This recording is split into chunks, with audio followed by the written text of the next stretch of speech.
अस्सलाम वालेकुम dear students. आज हम फिज़िक्स के लेक्चर के अंदर डिस्कस करेंगे electric field intensity inside a hollow charge sphere. तो आज का टॉपिक का आपको थोड़ा सा मैं एनिमेशन के थ्रू समझा देता हूँ। ये हमारे पास एक स्फीयर है और इसकी सरफेस के ऊपर आपको यूनिफॉर्मली चार्ज डिस्ट्रीब्यूटेड नज़र आ रहा है। ये बिल्कुल यूनिफॉर्मली चार्ज डिस्ट्रीब्यूटेड है, एक स्फीयर आपको नज़र आ रहा है। और आज का हमारा टारगेट है कि हमने इस स्फीयर के अंदर इलेक्ट्रिक फील्ड इंटेंसिटी कैलकुलेट करनी है। ये आज का हमारा टॉपिक है। तो सबसे पहले यही चीज़ आप इधर लिख लें कि सपोज करें कि हमारे पास एक कंडक्टिंग स्फीयर है, उसका रेडियस आर है और उसकी सरफेस के ऊपर पॉजिटिव चार्ज यूनिफॉर्मली डिस्ट्रीब्यूटेड है। याद रखें ये चार्ज पॉजिटिव भी हो सकता है, नेगेटिव भी हो सकता है, सेम रिजल्ट आएगा सरफेस के ऊपर। अभी आगे वाला आप नहीं पढ़ें, इसके मैं आपको समझाता हूँ। अच्छा, अब आप लोगों ने समझना है कि स्फीयर दो तरह का होता है। ऐसा स्फीयर जो अंदर से भरा हो, जैसे अर्थ है, उसको हम कहते हैं सॉलिड स्फीयर। ये ऑरेंज भी देखें, ये अंदर से भरा हुआ है, ये भी हमारे पास सॉलिड स्फीयर है। अब कुछ स्फीयर इस तरह के होते हैं वो अंदर से खाली ही होते हैं, जैसे कि ये बालून है। अब ये बालून स्फीयर की तरह है मगर अंदर से खाली है, तो इसको हम कहते हैं होलो स्फीयर। तो आज का जो हमारा टॉपिक है, जो हमने इलेक्ट्रिक इंटेंसिटी निकालनी है, हम जो स्फीयर लेंगे वो बेसिकली होलो स्फीयर होगा। तो आज हमारा टारगेट क्या है? इलेक्ट्रिक फील्ड इंटेंसिटी निकालना inside the hollow charge sphere. और ये चार्ज भी किधर होगा? उसकी सरफेस के ऊपर यूनिफॉर्मली डिस्ट्रीब्यूटेड होगा। कैसे हमने ये इलेक्ट्रिक इंटेंसिटी निकालनी है? गाज़ीज़ लॉ को यूज़ करते हुए। ये गाज़ीज़ लॉ मैंने आप लोगों को लास्ट लेक्चर में बड़ी डिटेल में समझाया था।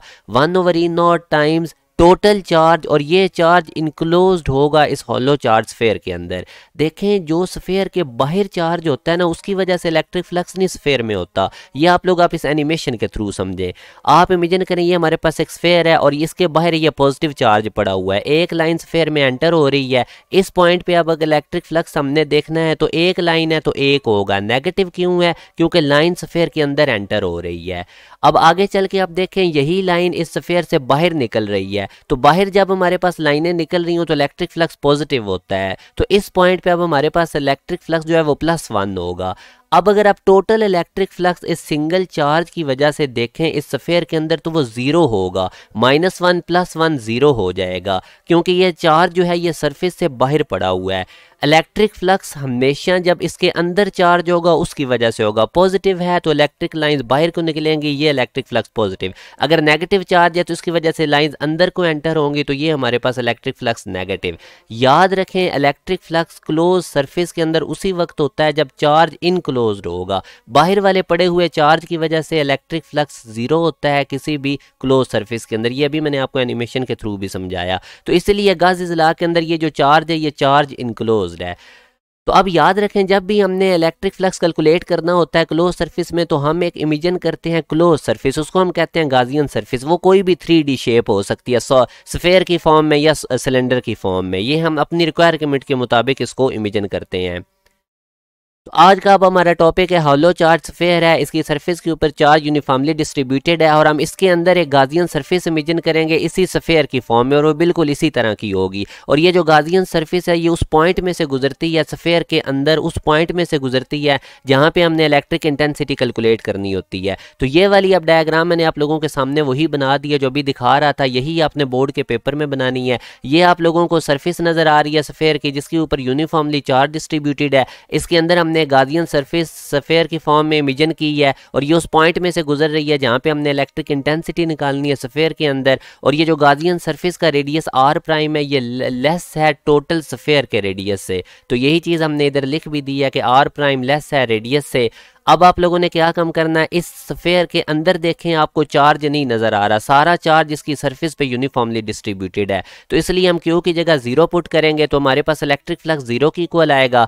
और हमें पता है कि इलेक्ट्रिक फ्लक्स इक्वल होता है E.A के। तो इस इलेक्ट्रिक फ्लक्स की जगह आप इसका फार्मूला लिख दें, E.A = 0। दो चीज़ों की प्रोडक्ट 0 है। तो याद रखें, एरिया तो स्फीयर का 0 नहीं हो सकता, इलेक्ट्रिक इंटेंसिटी 0 होगी। तो यूं अब हमें पता चला कि जब कोई भी होलो चार्ज स्फीयर है उसकी सरफेस पे चार्ज हो, उसके अंदर चार्ज ना हो, तो इलेक्ट्रिक फील्ड इंटेंसिटी उसके सेंटर पे उस पूरे चार्ज के अंदर 0 होगी। ये अब आप लोगों ने पॉइंट याद रखना है।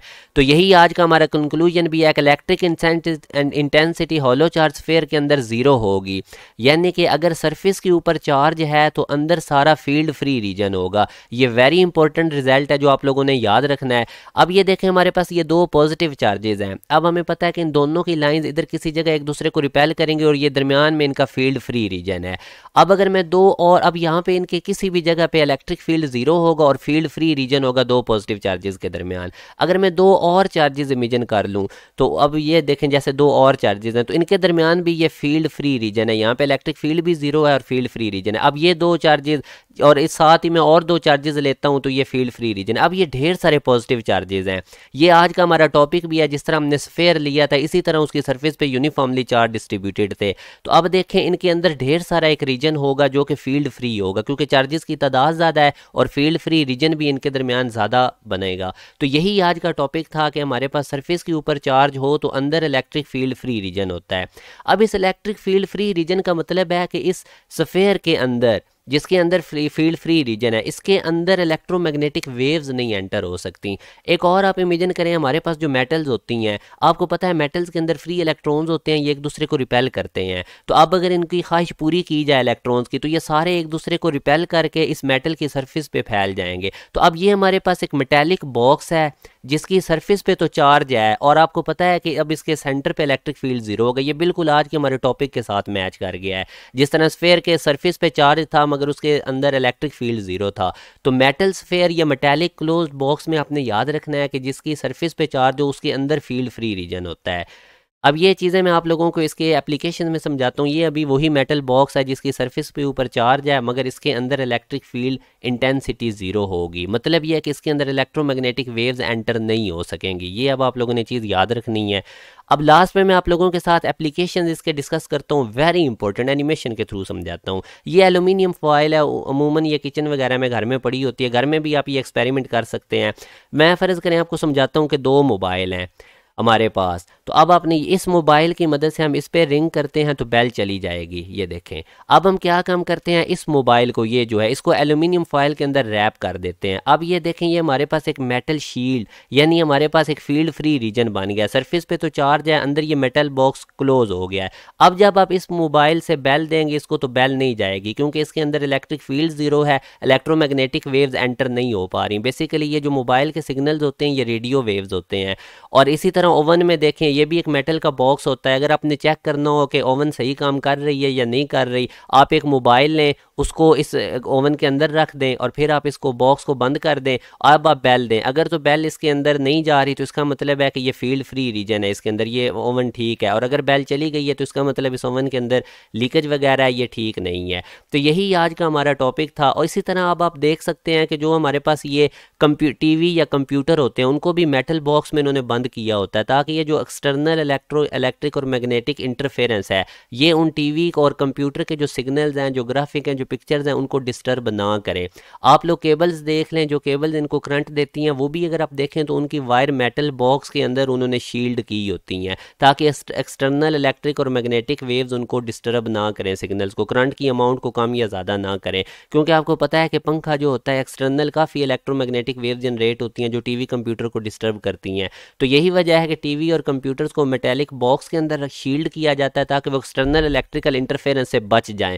तो ये बहुत इंपॉर्टेंट आज का टॉपिक था, इसको आपने बड़े अच्छे तरीके से समझना है। अब ये एक फैराडे साइंटिस्ट था, इसने ये काम किया था। ये एक मेटल बॉक्स के अंदर खुद खड़ा हो गया और उसने एक बहुत हैवी वोल्टेज की इलेक्ट्रिक शॉक इस बॉक्स पे गिराई। तो लोग डर गए कि ये मर जाएगा, मगर इसको कुछ भी ना हुआ, ये सही सलामत बाहर निकल गया। तो लोगों ने समझा ये मैजिक है। याद रखें मैजिक तब तक ही मैजिक होता है जब तक उसकी समझ ना, जब उसकी रीज़न का पता चल जाए तो वो साइंस कहलाती है। अब ये क्यों ठीक अंदर बिल्कुल सही सलामत रहा था आपको पता चल गया होगा, क्योंकि ये मेटल का बॉक्स जो था इसके अंदर इलेक्ट्रिक फील्ड नहीं है, क्योंकि इसकी सरफेस के ऊपर तो चार्ज है मगर अंदर इलेक्ट्रिक फील्ड नहीं है। इस वजह से ये इलेक्ट्रोमैग्नेटिक वेव्स अंदर एंटर नहीं हो पा रही, कोई भी इलेक्ट्रिक करंट वगैरह या मैग्नेटिक फील्ड बॉक्स के अंदर नहीं जा सकती क्योंकि इसके अंदर फील्ड फ्री रीजन है। अब इसमें से मैं आप लोगों के साथ एक यूनिवर्सिटी का एमसीक्यूज डिस्कस कर देता हूँ। ये काफ़ी दफ़ा रिपीट हुआ है नस्ट वगैरह यूईटी एमडी कैट में।